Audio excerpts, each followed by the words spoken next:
Поехали! Всем привет! Я знаю, что уже достаточно давно обещала это видео. К сожалению, в силу некоторых обстоятельств притворить его в жизнь получилось только сейчас, но лучше поздно, чем никогда. Заранее прошу, если окажется, что случилось с порядком слов. Я заранее прошу прощения, если окажется, что литературный обозреватель из меня так себе. Я не претендую на эту должность и всего лишь хочу поделиться впечатлениями о 22 прочитанных мною книгах в 2020 году. Некоторые из них были более интересными, некоторые менее меня привлекли, поэтому мы не будем с вами терять время и сразу перейдем к первой книге. А первая книга у нас на повестке дня – это роман Фредерика Бакмана. Роман увидел свет в 2012 году, и уже спустя 3 года на него была снята экранизация. Повествует он историю старого, придирчивого, занудливого, просто невыносимого человека по имени Уве, которого по праву можно было бы назвать занозой в заднице. Он решительно отторгает, осуждает, не любит все, что его окружает. Эй, ты что, не учился никогда? Значок не видишь? Не горячись, полегче, папаша. Ах, папаша! Никакой я тебе не папаша, засранец! Я злой старый черт! А ты пикнешь еще раз! Я тебе... я тебе твою дуделку в задницу засуну! Понял? Понял?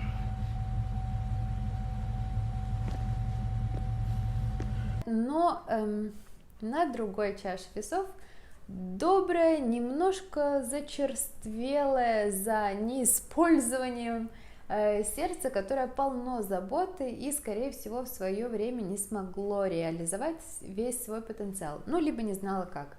Но, к счастью для него, хоть и против его воли, находятся люди, которые смогли за вот этой завесой занудливости и предчувствия разглядеть действительно хорошего, доброго человека, и дальше немного доброты, настойчивости и пару уловок, и сердце Уве оттаивает. Тогда трансформация из вот этой занозы в заднице в действительно душу компании не заставляет себя долго ждать. Это впечатляющее перевоплощение. Вы проживаете всю эту историю вместе с героями, настолько вливаетесь в эту книгу, что в какой-то момент не хочется, чтобы она заканчивалась, не хочется прощаться с обитателями этого города, настолько вы к ним прикипаете. Я, естественно, плакала, как я это часто делаю на чувствительных моментах.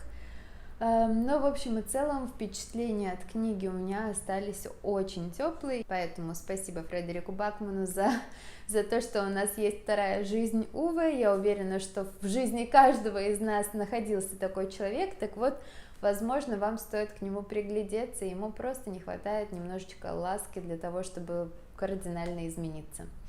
Кстати говоря, прежде чем снимать это видео, я ознакомилась с биографией Фредерика Бакмана, и если вы не знали, то интересный факт его биографии заключается в том, что изначально Фредерик учился в университете на религиоведении.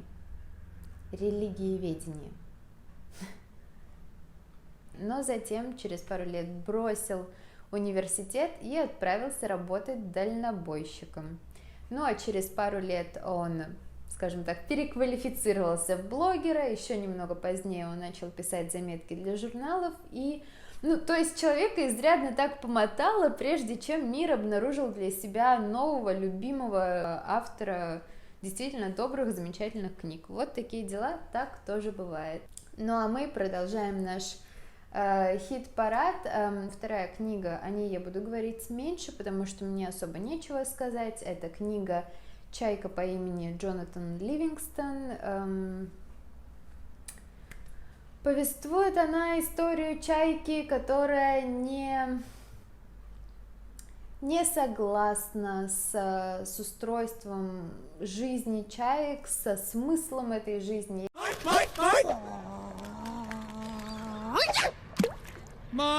Мне кажется, что все слишком поверхностно, и что они просто прозябают и тратят свое время, в то время как они могли бы заниматься действительно чем-то большим, достичь чего-то лучшего, постоянно совершенствоваться и так далее. Очень быстро Чайка Джонатан становится изгоем в своем небольшом чаячьем обществе, но он не унывает, он постоянно занимается самосовершенствованием, развивает новую скорость, разучивает новые элементы и очень скоро познает там своеобразный дзен, становится чуть ли не гуру, и то же самое общество, которое вот совсем недавно отвергло его из-за причудливости его идей, которая говорила, что нет, мы вообще-то нормально живем, и все у нас классненько, ты просто странный, поэтому так, давай-ка уходи от нас. И вот именно это общество начинает вдруг его боготворить и возносить его вот в какой-то культ Чайки Джонатана. Всю ту же самую историю, всю ту же самую картину, которая описана в книге, очень успешно можно переложить и на наше современное общество. Но по правде говоря, то ли от того, как именно она написана, мне не хватило. Мне было странно, мне было неловко, мне было непонятно, хотелось скорее закончить. Очень много я потом себе додумывала, поэтому Чайка Джонатан Ливингстон — это не моя книга.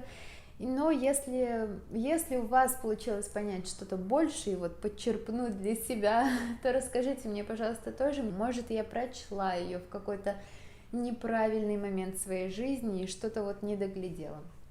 Поэтому, сейчас есть как есть, а мы тем временем двигаемся дальше. Третья книга — это у нас научная фантастика американского автора Роберта Хайнлайна и называется «Дверь в лето». Написана она примерно тогда же, что и «Туманность» Андромеды Ефремова, но это две абсолютно несравнимые работы.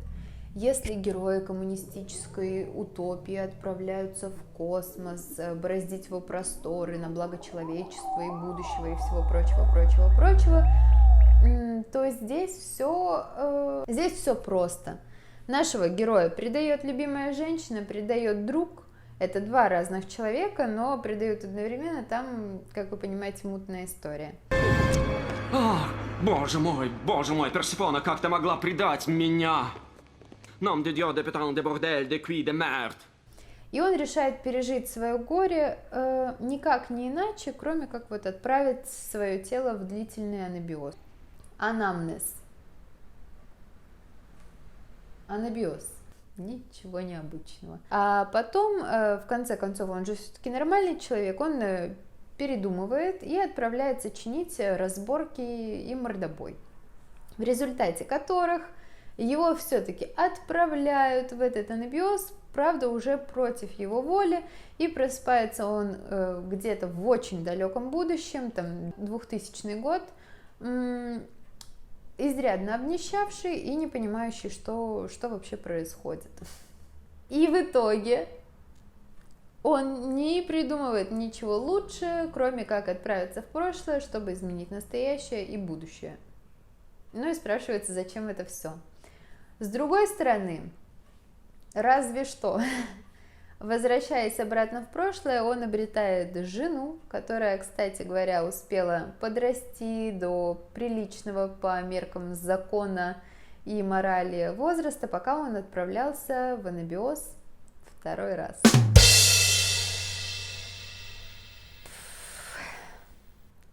Книга читается достаточно легко, время проходит быстро, но, по правде говоря, мне кажется, оно лишено вообще какой-либо смысловой нагрузки. Если вам просто хочется убить вечер или время, возможно, другие его книги более интересны. Я не знаю, по правде говоря, не знакома больше с творчеством этого автора, но читала много восторженных отзывов, поэтому, возможно, мне просто не зашло. Но вы судите сами. А мы пока что отправляемся дальше к книге 4, 5 и 6. Здесь происходит небольшая группировочка, потому что речь пойдет о трилогии «Желание» Теодора Драйзера. В эту трилогию входят книги «Финансист», «Титан» и «Стоик». Я сразу скажу, что знакомство с Драйзером у меня произошло совершенно случайно, благодаря моему дедушке. Я знаю, что он будет смотреть это видео, поэтому, дедушка, привет. Привет и большое спасибо. Так вот, мой дорогой дедуля притащил в дом старую потрепанную книгу в красном переплете с красивой надписью «Финансист». До этого момента с финансистом я была знакома только в контексте его сравнения с на тот момент моей любимой книгой «Атлант расправил плечи» в одной из групп на Фейсбуке. Там говорилось, что Атлант расправил плечи, полностью списан с финансиста и так далее, что меня ужасно возмутило на тот момент. Я вот тогда зареклась, что я однажды обязательно прочту финансиста просто для того, чтобы доказать себе, что это не так. Что касается самой трилогии.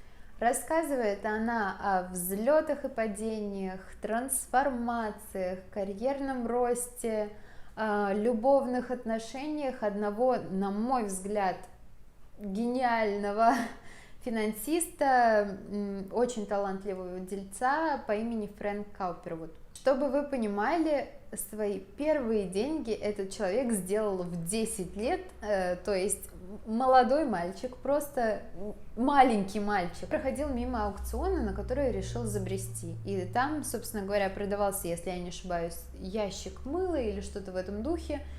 И этот парень, Фрэнк, он без копейки денег в кармане заключает сделку на вот этот ящик мыла. Единственная его просьба – это отсрочить платеж по сделке до обеда. И он направляется в банк к своему отцу, чтобы судить у него денег.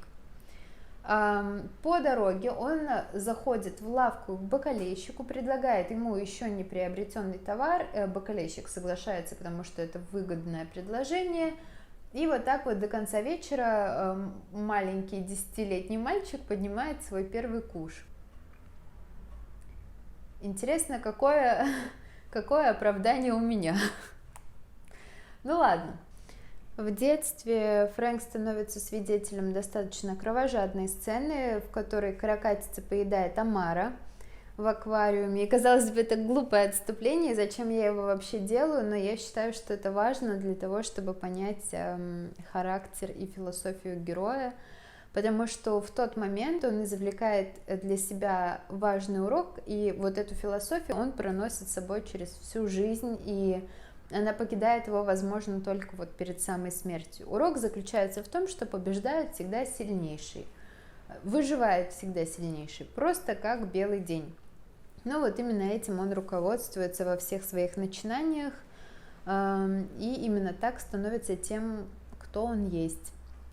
В юности Фрэнк достаточно ловко и стремительно пробирается по карьерной лестнице вверх, он становится талантливым биржевым маклером, он ловко обогащается, в том числе и за счет средств городской казны, которыми он достаточно активно оперирует, но в итоге то ли трусость и слабоволие казначея, то ли тот факт, что он сам немного заигрался, подводит его под монастырь. И через пару лет, я не буду вдаваться в подробности, Фрэнку приходится начинать свой путь, свою карьеру, выстраивать свое имя и репутацию заново и уже в другом городе.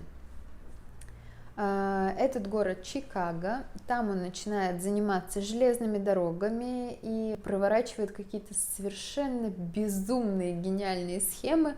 Ну и естественно встречает очень активное сопротивление со стороны столпов, уже устоявшихся столпов индустрии. There is one little problem.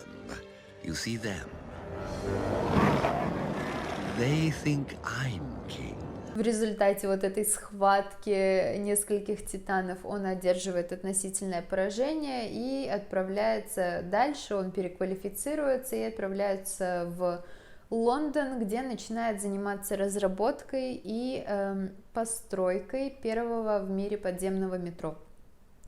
В общем-то, книга, она очень четко описывает и передает настроение общественной, политической, экономической жизни Америки конца XIX века, начала XX.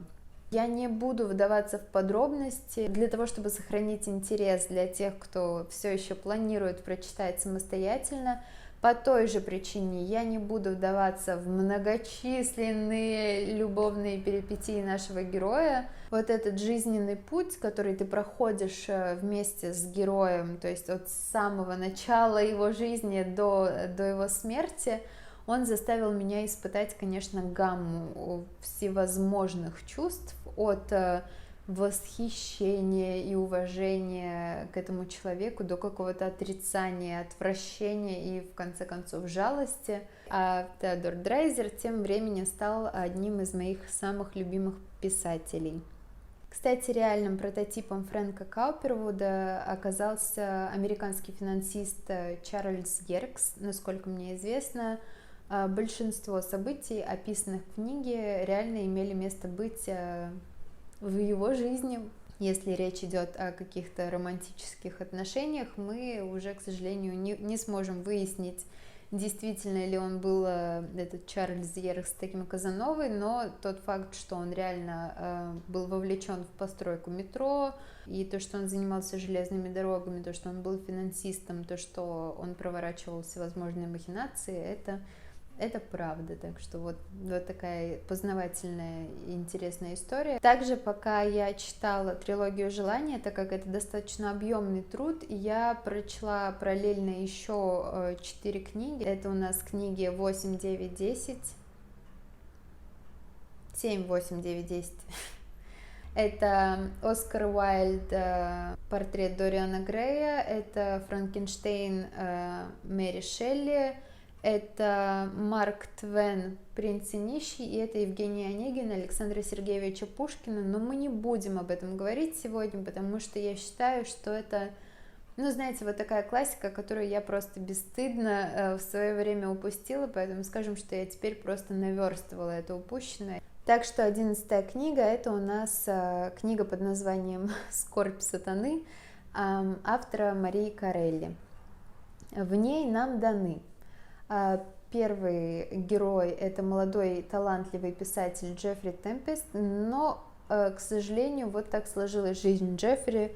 Он абсолютно нищий, ему не хватает денег на пропитание и кров, и, помимо всего прочего, он достаточно слабовольный. И мне кажется, что вот за благополучие он готов пойти на что угодно, в том числе и продать душу дьяволу. В контрасте с ним у нас находится талантливая, сильная женщина, тоже писательница, очень искренняя и добрая, возвышенная женщина по имени Мэвис Клэр. И третий персонаж у нас непосредственно соблазнитель, неприлично богатый, очень харизматичный князь Лючио Риманец. Так вот, наш главный герой Джеффри Темпест осознанно, а может быть, все-таки сам того не подозревая, заключает вышеупомянутую сделку, в результате чего ему открывается и роскошь, и признание в высшем обществе, и слава вся, которая только возможна, но вместе с этим и, естественно, багаж из тщеславия, меркантильности, эгоизма, надменности, вот весь этот букет, который идет вкупе с неожиданно приобретенной славой. В книге читатель обнаруживает для себя достаточно нелицеприятную истину, которая заключается в том, что истинный гений, он в принципе не может быть богат, во всяком случае при жизни, и в книге это объясняется тем, что талант, он исходит вот от неба сверху и, собственно говоря, туда и тянет, в то время как деньги, они от земли и тянут к ней. В книге наш Лючио Риманец, который должен быть по-хорошему змеем, искусителем, совершает несколько отчаянных попыток образумить Джеффри. Он предлагает ему, он ему открыто уже говорит, что пожалуйста, сделай это, откажись от этой токсичной дружбы, я тебе не нужен, отпусти меня. Но, к сожалению, наш герой, он настолько пропитан уже вот этим состоянием славы, вот этой познанной роскошью, он становится настолько избалованным и, мне кажется, настолько боится снова вернуться в это состояние бедности, что, естественно, он отказывается от этого предложения, он говорит, как же я могу, и продолжает эту дружбу, и, ну, собственно говоря, Лючо больше не возвращается к этому вопросу, а наш главный герой, он познает все кары, которые должен познать, в результате чего, в принципе, оба обречены на страдания. Я не хочу задеть ничьи религиозные чувства, но книга мне очень понравилась. Она встала в ряд моих любимых книг. В первую очередь, наверное, потому что заставила меня задуматься. Вот все диалоги, которые в ней приведены, вот все мысли, которые в них копятся, они дали мне огромную, конечно, пищу для размышлений о человеке и человечестве, о том, как мы себя ведем, как деньги меняют людей, о том, кто на самом деле является мучителем. Это дьявол мучит человека или все-таки наоборот, и человек мучит дьявола? Я сейчас объясню. В книге вот эта мысль, она преподнесена с той стороны, что сатана и человек, они находятся в купе, и что именно эгоизм, подлость и все самые плохие качества человека, именно они заставляют сатану делать то, что он должен делать, именно они обрекают его на вечные страдания, быть отреченным от прощения и мира ради того, чтобы выполнять эту грязную работу, которая никогда не закончится, потому что человек сам по своей воле никогда не перестанет грешить. И как пример того, о чем я говорю, я приведу диалог, в котором вот непосредственно наш сатана Лючо Риманец обращается к вышеупомянутой богобоязненной Мэвис Клэр, к чистой душе, назовем ее так. Дьявол просит чистую душу об одном одолжении. Он говорит ей, что раз я не могу помочь вам, то, пожалуйста, вы помогите мне. Я знаю, что вы привыкли молиться, и это не будет для вас в тягость, поэтому, пожалуйста, молитесь за меня. Вы верите в то, что Бог вас слышит, и я, когда смотрю на вас, я верю в это тоже. То есть, что мы имеем?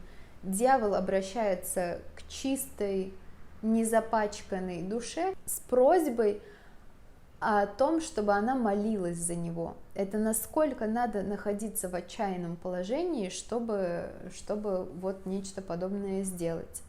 Я правда советую эту книгу. Это не какая-то религиозная история, поэтому если вам интересно, пожалуйста, прочтите ее.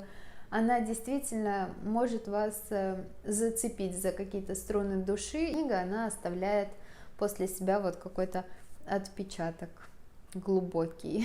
И это вот как раз-таки тот случай для меня. Ну, а мы, пожалуй, на этом, я думаю, закончим сегодня, потому что и так выглядит, что видео получается достаточно долгим. Оставшиеся 11 книг я публикую недели позже, чтобы у вас было время ознакомиться с этим небольшим списком. Если есть книги, которые вам приглянулись или по поводу которых вы хотели бы что-то обсудить, пишите мне, я открыта к обсуждению как в личных сообщениях, так и в комментариях. Ну а мы пока что прощаемся до следующего видео. Спасибо большое, что вы были здесь и что вы досмотрели это видео до конца. Если вы этого еще не сделали, ставьте лайк и подписывайтесь на канал. Ну и хороших выходных!